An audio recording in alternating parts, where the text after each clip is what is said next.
Meanwhile, the International Monetary Fund is meeting to consider South Africa's loan request. Government is seeking a loan of $4.2 billion or 70 billion rand for COVID-19 emergency funding. To speak more on this is political analyst Sandile Swana. A very good evening to you and thank you so much for speaking to us. So the IMF has said before that their conditionalities, especially around COVID-19 grants, are not as stringent, but they do have transparency protocols built into their loans.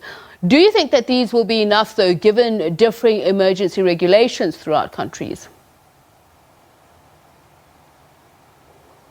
I didn't hear the question, sorry. So I'm saying the IMF conditionalities around COVID-19 grants are obviously a little less stringent because of the emergency factor of the matter, but it does have built-in protocols, transparency protocols for their loans. Do you think that these will be enough? Yeah, so the question really revolves around the transparency and governance issues on the loans themselves.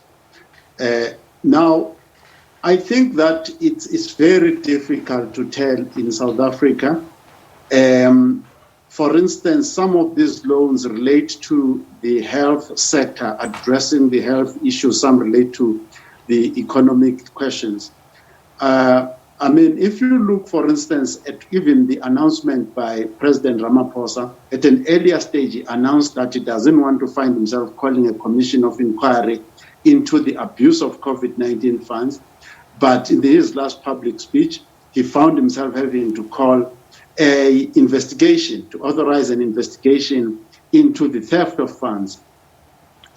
So I cannot say that the regulations, the governance around transparency on the IMF loans will be enough to protect those funds. In South Africa, there is no state funds that go into the state that are generally protected. I don't think that is. It's very interesting that you say that, because the IMF has asked member countries requesting emergency assistance to commit to enhanced reporting of crisis-related spending. So do you believe that latest move by the president was inspired by that, the SIU probes and that 6-week reporting period to satisfy this requirement? It may well be, but I just want to also remind you, if I can, so that in between the SIU, which is the institution that has been invited by the president to investigate this COVID-19 corruption, it was invited by President Jacob Zuma to investigate 1.2 billion rand theft and corruption and fraud in the Gauteng department under MEC Brian Hlong. But that report was released in 2017. By 2018 and until today, we have not heard that the 11 people, including 12 with Brian Hlong, have been actually attended to. Right now, the MEC for Gauteng, for health, which is the same area, is implicated in the abuse of COVID-19 funds. And you'll remember that Ledani Mahlang was also in that sector, that health sector, Esidimeni, and so on and so forth. So, unfortunately, the president has chosen an institution that has got that has not succeeded really in getting people prosecuted, nor even in protecting or recovering any funds in the health sector that were stolen before. And we're talking about the recent past. But there is at least a requirement to undertake and publish independent ex post audits of spending, crisis-related spending. The Auditor General, we know, has said that he is looking into it. Does he have enough powers, for instance, to compel people to even declare conflicts of interest, which is something which has been the subject of much debate of late?